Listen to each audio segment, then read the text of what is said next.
Danica Patrick is joining us, the retired professional racing driver. That's me. Yeah, retired. Yeah, happily. Okay. People ask what I do. I'm like, I go on vacations. When's the last time you drove over 100 miles an hour? Well, I accidentally almost go that fast in Green Bay because there's like 5 lanes and no cars. So I go fast there. But I did some ride-alongs. I did some 2-seater rides at Sonoma about a month or 2 ago. And I actually had a lot of fun. Did you ever make somebody cry or throw up in the car on the ride-along? Yes. Who? I remember the first time I remember that was it was South Carolina. I was at like a BMW M school. And this is back when I drove for them, which was a long, long time ago. And I was doing some schools. And so part of it was a road course and there was some slalom in it. And there was a dad and a son, and the dad went and threw up. I also think there was one other time I drove a rich billionaire around for his birthday. Well, he is a billionaire. Yeah, it was a rich Russian billionaire that was having his 42nd birthday. And I was asked to drive him around Laguna. And I drove him around Laguna, and I thought after lap 1, he was like, yay, so much fun. He was tapping out, but we did another lap. And I think he threw up after that. What track do you think you could make me throw up or scared? Any of them. Oh, really? Yeah, road courses more so, I would think. But people have a real discomfort for driving next to the wall. So if I drove next to the wall somewhere, you'd probably get a little uncomfortable. All right, let me give you the, like Las Vegas. Sure. I get a little nervous there, probably. Okay, yeah. That's just because you're hungover. Danica Patrick has launched her podcast, Pretty Intense. That's the name of it, where she speaks with some of the biggest names in food, nutrition, business, science, and entertainment. So now you're on the other side of the microphone there, asking questions, being curious, listening. Who do you most want to interview that you haven't? Oprah. Okay. Have you made inroads with Oprah? I mean, we've touched base with Oprah's crew about a couple different things, but you know, I don't have her cell, so. Okay. But what is it that you're curious about with Oprah? Her spiritual journey. One of the things that really got me deeper into the spiritual journey, the looking internally, is Super Soul Sunday. Have you ever seen that show? No. On OWN, and she interviews people like Don Miguel Ruiz and Brene Brown, and people that are really insightful, spiritual, healing people. I just would love to know how that began for her. I'm curious how racing began for you, because normally you don't have. I have 3 daughters. I would be shocked if one at age 8 goes, I think I want to be a professional driver. Like, what age do you say to your parents, this is what I want to do? Well, I was 10. And before I wanted to be a driver, I wanted to be a veterinarian, a singer, and a secretary. Wait, all at the same time or in that order? Well, those were all dreams before I was 10. Okay, so, what was your fault? What were you going to do if you didn't race cars? Well, I never had to think about that. At 16, I left high school to go race in England. So at that point in time, my junior year, that's usually when you're thinking about, what the heck am I going to do next? What college am I going to go to? And I was going to college in England for racing. So, I was pursuing it. When I came back, I didn't have a job, and at that point in time, I could have thought to myself, geez, this GED might not be serving to me so well, because I did get it. I did fail, though, the first time. It should be known that I failed the GED the first time because of the Constitution test. I passed everything else, no problem, but the Constitution test, you had to get 30 out of 60 right, and obviously that means I didn't get 30 out of 60 right, so I had to retake that part of it. But yeah, at that point, I didn't have a ride for 2 years, really. And so I could have thought to myself at that point, but I had just so much blind faith that it was going to work out. Yeah, but how do you know, or how does somebody know you're good? Well, your lap time is fast. But that's it? Yes. So if you have a quick lap time, then I know that you have the potential. That's the first thing I'm looking for? Yeah. Good lap time. Good feedback, honesty, you don't crash the car, you're on time. How? You're professional. Who tried to talk you out of it? Driving? Yeah. No one. Really? No one. Parents? My dad loved racing. Danger? My dad loves racing more than I do, so he definitely wasn't talking me out of it. My mom and dad met on a blind date at a race, so she's clearly into it. And then my sister started when I started, when we were kids. I mean, she was there in the beginning, so yeah. How do you satisfy that competitiveness? Like, what do you do now to kind of fill in that void?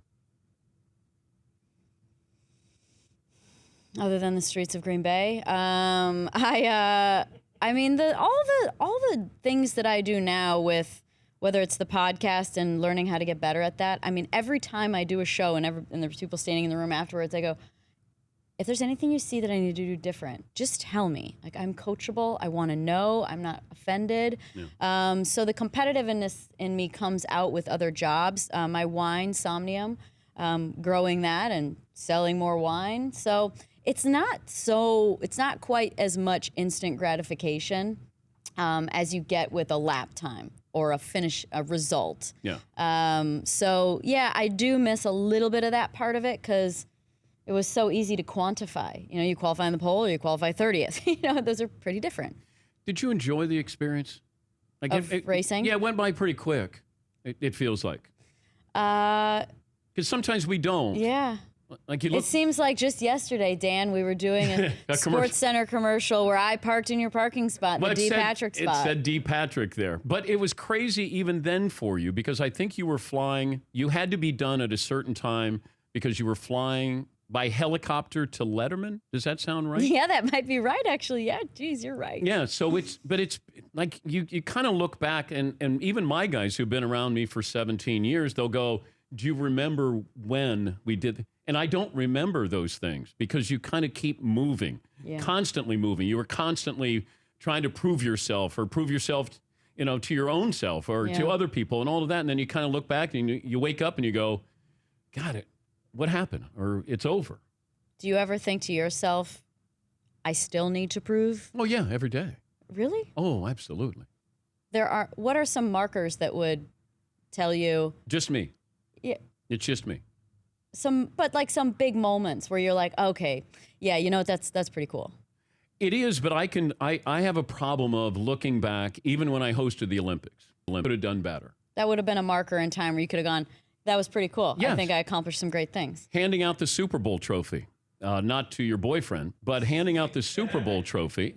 And it's always this year. Yeah, well, I'm not doing it anymore. But I still look back and I know I could have been better. I still beat myself up over not asking Nick Foles a question about his daughter on the podium when I'm handing him the Super Bowl trophy because he had his 1-year-old there with her headphones on.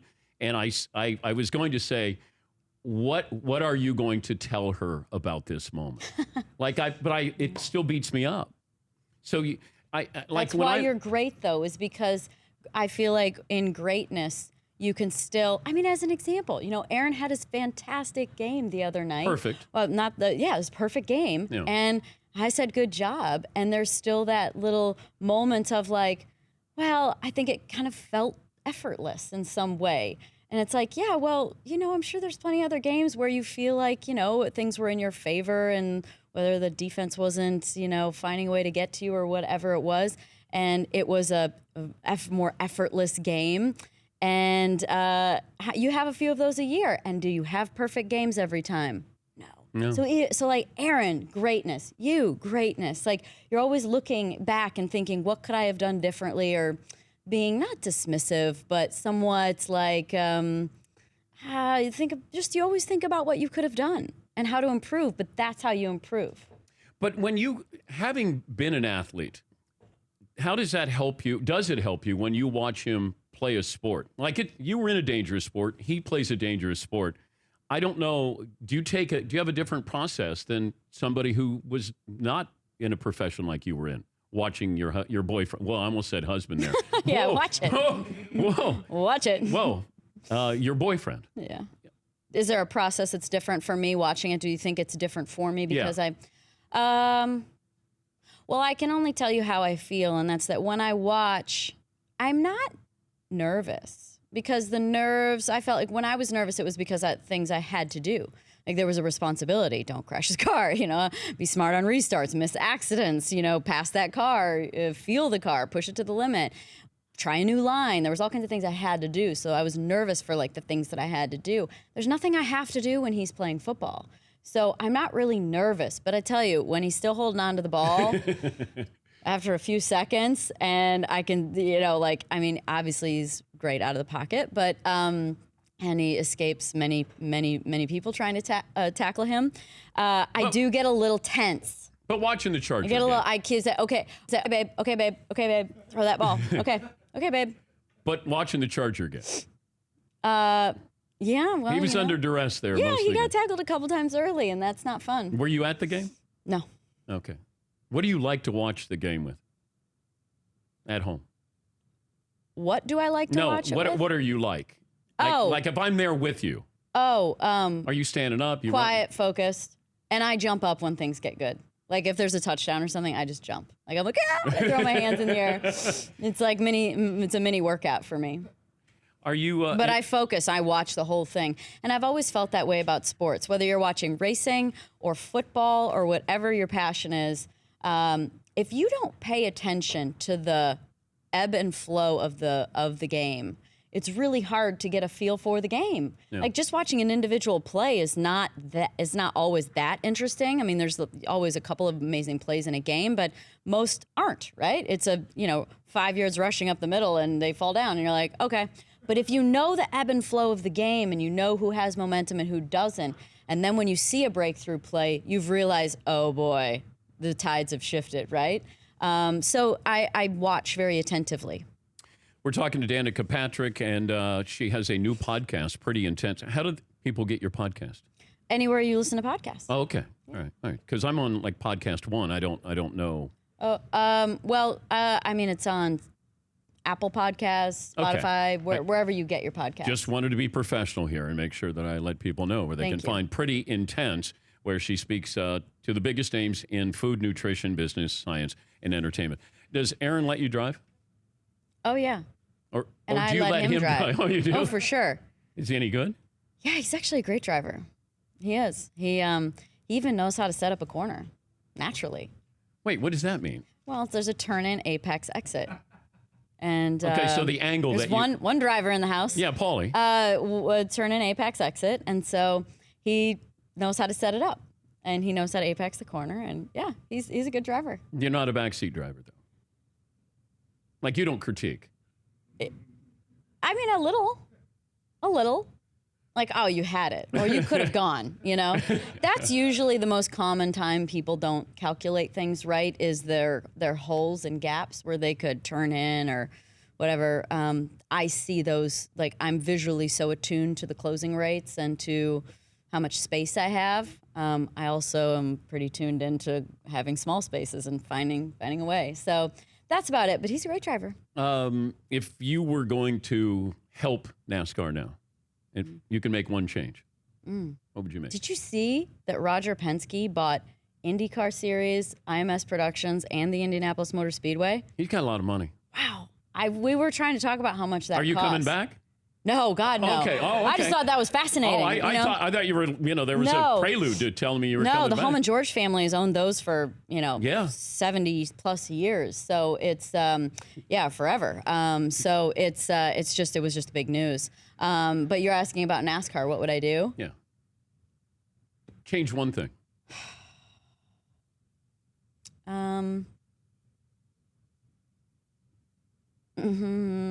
Make all the radios live so you can hear all the dialogue at all times. Are they? Are they? Can you listen to everybody's radio?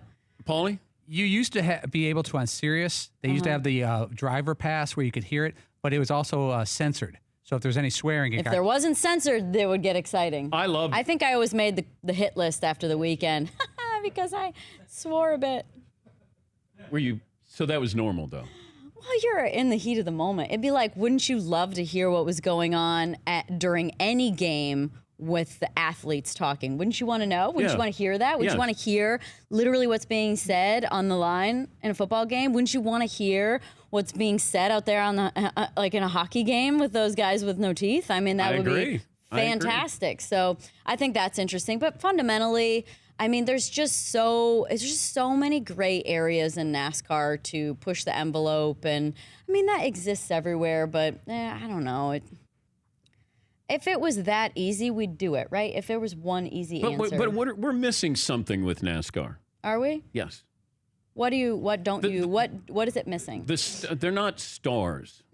They're not stars the way they can be better drivers, more accomplished drivers, but we're missing Stewart. You got Earnhardt not there, Gordon not there, you're not there.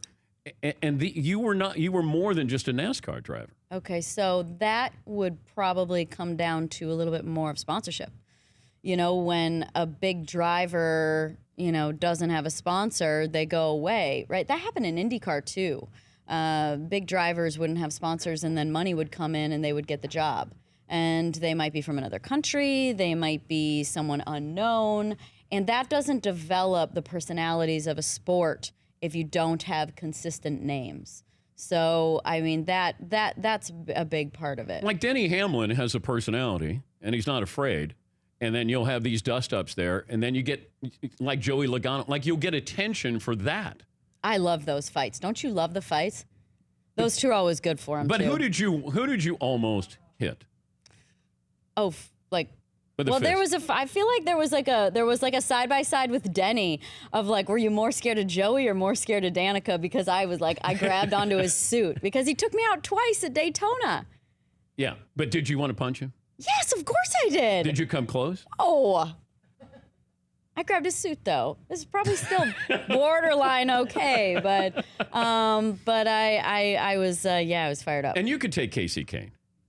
Yeah, he doesn't race anymore either. Yeah, but you could have taken it. Yeah, he's pretty. Right? He's just too nice. We won't talk about. He's fit, but I think he's like endurance fit. Yeah. He's a tiny guy. You could take him. I wish you the best with your podcast. And Will you come on, Dan? I would love to. Absolutely. I'd be honored. And if I could help you in any way with this whole goofy medium that we have now that you're in, I'd be more than happy to help you. The landscape of media is so much different. Yeah. What is your favorite new element of media?